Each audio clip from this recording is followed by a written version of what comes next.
Em julho de 1917, os trabalhadores pararam São Paulo. A greve geral encheu as ruas de protestos e esvaziou as fábricas de trabalhadores.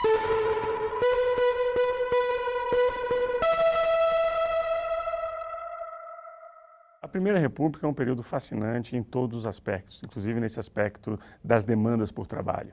Muitas vezes nós ouvimos um certo senso comum de que não havia, digamos, uma organização, que não era uma coisa muito fragmentada, mas na verdade o que nós sabemos é que desde a Constituição de 1891, movimentos sindicais e partidos políticos se organizavam para obter maiores conquistas no ponto de vista das suas relações de trabalho. O contexto da greve geral de 1917 é o contexto do conflito mundial, da Primeira Guerra Mundial. O Brasil vinha sofrendo as consequências desse conflito, porque os trabalhadores estavam sendo superexplorados para as empresas brasileiras atenderem uma certa demanda para os países europeus. E o principal elemento era a questão da carestia de vida provocada pela guerra, porque o Brasil passou a exportar os melhores produtos em grandes quantidades para a Europa, deixando aqui no Brasil os produtos de piores qualidades e num preço muito elevado. E aquele início de industrialização ali nesses primeiros 20 anos do século XX, ele repete muito o que foi o início da industrialização na Europa, né? Você tem uma jornada de trabalho excessiva, chegando até 16 horas diárias de trabalho,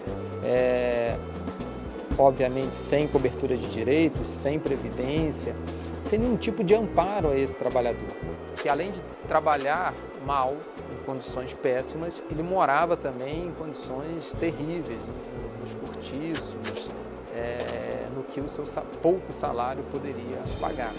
Eles vêm majoritariamente do sul da Europa, ali da Itália, da Espanha, Portugal e um pouco ali da Alemanha. O Nicola Iso, ele é meu bisavô e ele chegou em 1901, criança com 6 anos de idade, junto com os 5 irmãos dele e os pais dele. E eles vieram fugindo da pobreza da Europa, né, do começo do século, e eles vieram para substituir a mão de obra escrava no interior de São Paulo. Eles chegaram pelo Porto de Santos e foram para o interior, já vieram com um emprego determinado para trabalhar numa fazenda. Havia um excedente muito grande em vários países europeus de trabalhadores que, na Revolução Industrial, nas transformações político-estatais, tinham meio ficado de fora. Então, para os estados europeus não era ruim exportá-los.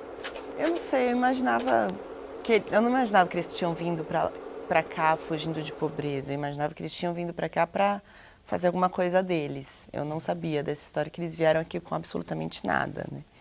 Então, isso me surpreendeu um pouco. E até em 1917 tem a migração de outro tipo de população, né, da Itália, que é a população mais rica. E eu achava que era dessa população, sabe? Que era minha família e não da outra. Para mim foi a maior descoberta, assim. E fica muito claro para eles quando estão aqui, não de forma intelectual, mas de forma, digamos, visceral. Eles estavam inseridos no mundo do trabalho. Eles tinham empregos, eles procuravam empregos, tinham dificuldade em ter boas remunerações e começam a se organizar. Nessa organização, ou seja, dentro do mundo do trabalho, qual é a organização central? O sindicato. As primeiras associações, elas são associações ainda não de caráter sindical. Paulatinamente, eles vão vendo que não basta só o socorro entre os trabalhadores e precisam lutar por pautas sindicais. E com isso nós temos a formação desses primeiros sindicatos, que as suas lideranças eram, em sua maioria, anarquistas. Esses anarquistas que vêm no bojo da imigração conseguem rapidamente se constituir líderes desses trabalhadores e vão iniciar esse movimento sindical. 18 de julho de 1917, o senador Paulo de Fronten discursa: Ser-me-á permitido dizer que considero indispensável que o governo tome medidas muito sérias em relação ao que constitui esse fermento anárquico. O operariado brasileiro, na sua grande maioria, conhece perfeitamente, como patriota que é, quais são os meios a empregar para poder, em uma situação difícil, corrigir os inconvenientes que possam haver e determinar que os poderes atendam aos reclamos que sejam justos. E eles adotam associações não por categoria, associações por bairro, né? Isso é uma inovação que eles fazem. Eles fazem as ligas de operários que vão desenvolver nos principais bairros fabris, organizando esses trabalhadores independente da categoria que eles estavam ligados. Inclusive, muitos tinham uma esperança que a República significasse também direitos sociais. E houve uma grande frustração com isso, a partir do momento que houve aquela, digamos, indefinição política da Primeira República, nos primeiros mandatos, depois houve um arranjo com a política dos governadores, e, de certo modo, a questão social não foi uma questão prioritária para a Primeira República. E aí nós temos a frase que é muito posterior, mas que resume muito bem o que é a questão social, no sentido de que a questão social é uma questão de polícia. Isso é uma frase do Washington Luiz, que, de certo modo, se aplica bem a todo esse período. Esses trabalhadores desembarcam no Brasil já com uma certa ideologia na sua bagagem. E eles já vêm imbuídos desse sentimento anarquista, já têm uma experiência, já têm contato com essa ideologia anarquista. Então, esses trabalhadores, frente a essas condições de trabalho, que eram extremamente cruéis em relação a esses trabalhadores, eles rapidamente vão buscar uma forma de organização para lutar. As greves, elas vinham ocorrendo com uma certa intensidade nesse começo do século. A partir do conflito da Primeira Guerra Mundial, essas greves ganham intensidade. E naquele ano, em particular de 1917, o cotonifício Cresp ele tem uma primeira greve em maio e esses trabalhadores voltam ao trabalho. Só que em junho, esse movimento grevista retoma no cotonifício Cresp com uma certa força. Esse movimento grevista ele vai ganhando adesão de outras fábricas em São Paulo. E vai ter um movimento curioso, né? Porque algumas fábricas, inclusive, vão parar não por uma demanda concreta daqueles trabalhadores, e sim por um movimento de solidariedade. Se a gente analisar, uma greve, ela é, digamos, a opção mais perigosa para os trabalhadores. Ela é um ato, a greve, é um ato paradoxal em si, que é que o trabalhador ele suspende o que ele tem de mais precioso, que é o que justifica a sua existência, que é a sua força de trabalho, para angariar mudanças na sua relação de trabalho. Então é um grande risco fazer uma greve.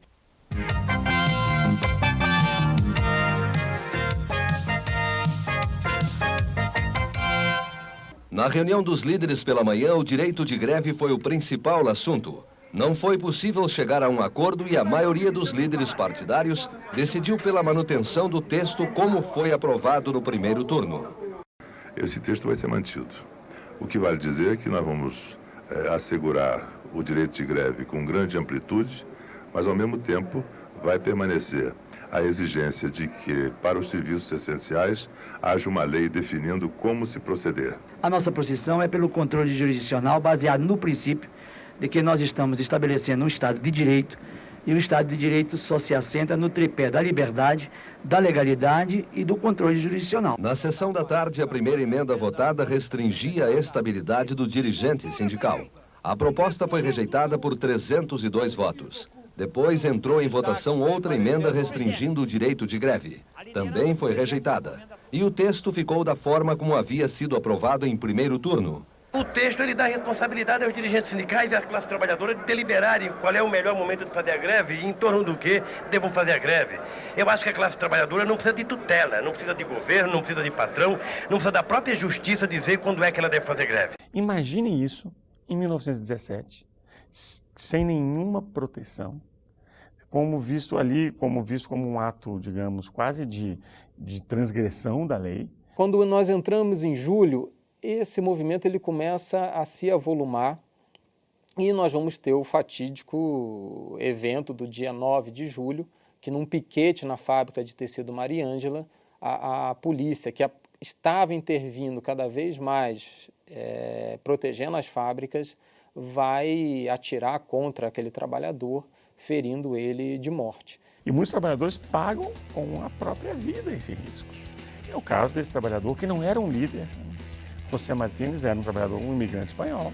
E a partir daí, de fato, a greve ela toma outro rumo, ganha outra proporção, e nós vamos ter uma semana de 9 de julho a 16 de julho, que é uma semana, de fato, que São Paulo vai parar, e nós teremos o maior movimento grevista que esse país já conheceu. Um caso como esse mostra esse aspecto duplo. Por um lado, uma repressão organizada promove esse tipo de resultado, ou seja, a morte do trabalhador. E, por outro lado, como isso acaba sendo, digamos, uma forma de identidade, de demanda pelos outros trabalhadores. –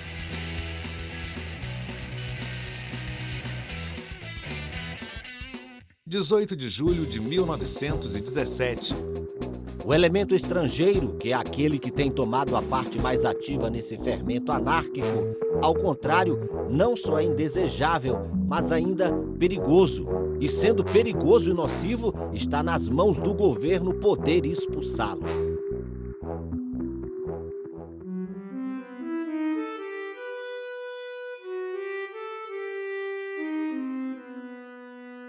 É preciso que o governo tenha a energia necessária para prevenir fatos que amanhã podem ser de consequências muito graves, quando se sabem que essas agitações podem ter atrás de si elementos internacionais, que fornecem os capitais necessários para essa propaganda perturbadora, tanto mais quanto esses elementos são de países neutros, conhecidamente germanófilos. A semana de 9 a 16 ela é a semana crucial, né? No dia 9, o Martínez sofre o tiro, né, pela polícia. No dia 10 ele falece, no dia 11 é seu enterro. No dia 11, pós-enterro, é feita uma Assembleia Geral na Praça da Sé. E ali é decidido, de fato, uma greve geral em São Paulo. No dia 12, segundo todas as narrativas, São Paulo amanhece sem pão, sem leite, sem bonde funcionando. A cidade amanhece parada, né? Para a gente ter uma dimensão do que significou essa semana, os números calculados é algo em torno de 100 mil trabalhadores parados. Agora, vale lembrar que São Paulo, nesse momento, tinha mais ou menos 500 mil de habitantes. Então, você vai ter 1/5 da cidade de braços cruzados nessa semana, principalmente do dia 12 ao dia 16 de julho. Então, essa semana ela é uma semana, de fato, crucial. O governo não consegue negociar diretamente. Os anarquistas, pela sua própria tradição ideológica, têm uma resistência em negociar com o governo do estado de São Paulo.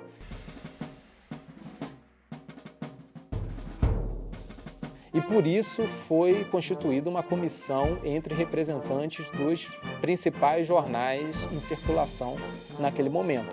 Essa comissão de jornalistas, ela faz a mediação e os trabalhadores, através do seu comitê de defesa proletária, eles apresentam 11 pontos de negociação. Esses 11 pontos giram em torno de 3 temas básicos, né? Um primeiro bloco de questões é referente ao próprio direito de greve e de associação operária. Eles queriam a manutenção do emprego dos grevistas, a liberdade dos grevistas que estavam presos e o direito de associação em seus sindicatos. Uma segunda questão é relacionada aos direitos trabalhistas, aumento na hora extra, pagamento em dia, proibição do trabalho noturno para menores. Você tem alguns pontos ali referentes à questão trabalhista propriamente dita. E o terceiro ponto em relação à carestia. Eles querem que o governo adote medidas para combater o mercado negro, combater o desabastecimento, para que esses trabalhadores consigam se alimentar. No dia 16, há uma reunião que os trabalhadores fazem um primeiro acordo, com a expectativa que esses patrões, de fato, cumprissem o acordo assinado. Essa expectativa nós veremos depois que ela será frustrada. Nem todos os patrões vão se comprometer com o acordo assinado. É óbvio que muitos trabalhadores, talvez muitos líderes sindicais, tivessem uma ideia política muito avançada de que aquele sistema era totalmente injusto. Talvez muitos já tinham a consciência de que toda a Primeira República era um arranjo voltado a evitar a participação política e evitar a distribuição de renda, manter uma desigualdade, manter uma sociedade elitizada. Mas, ao mesmo tempo, ele é um líder de uma determinada quantidade de trabalhadores que precisam ter um salário melhor. A resposta do governo federal foi estacionar tropas na divisa com São Paulo e nós tínhamos 3 navios em Santos preparados para atacar caso o movimento continuasse. Um movimento desarmado, que talvez não tivesse condições de sustentar uma luta mais prolongada, frente a um governo federal que estava disposto, de fato, a fazer uma carnificina. Eles acham que a assinatura do acordo é a melhor medida a ser adotada naquele momento. Coisa é que um líder sindical mais experiente, que eventualmente teve contato com alguma teoria, ele tem isso muito claro. Outra coisa é que o trabalhador da base, que muitas vezes não é escolarizado, tem uma escolarização básica nessa época, a educação não era universalizada. Então, esse líder tem que se comunicar com a sua base. Ele tem que falar para o seu trabalhador, para o operário que está lá na ponta, olha, você está sendo lesado. Olha, isso aqui é injusto. E essa mensagem, ela tem que ser uma mensagem concreta, ela tem que se comunicar com uma situação da vida. Não tem, o preço do pão está caro, não consigo comprar farinha, não consigo comprar café, não consigo botar comida na mesa da minha família. Os trabalhadores assinam um acordo, voltam ao trabalho. Esses patrões, em sua maioria, não cumprem o acordo. E o movimento fica, obviamente, insatisfeito em relação ao não cumprimento. Os anarquistas vão tentar organizar novamente outros movimentos nos anos subsequentes. Então, o que aconteceu em 17?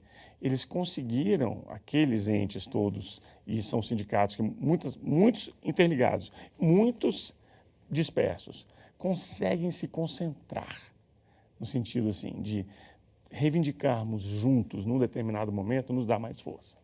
Os trabalhadores vão amadurecer a ideia de que era preciso o surgimento de um partido político que desse uma organicidade à classe trabalhadora e tivesse um projeto de poder por trás dessa classe trabalhadora.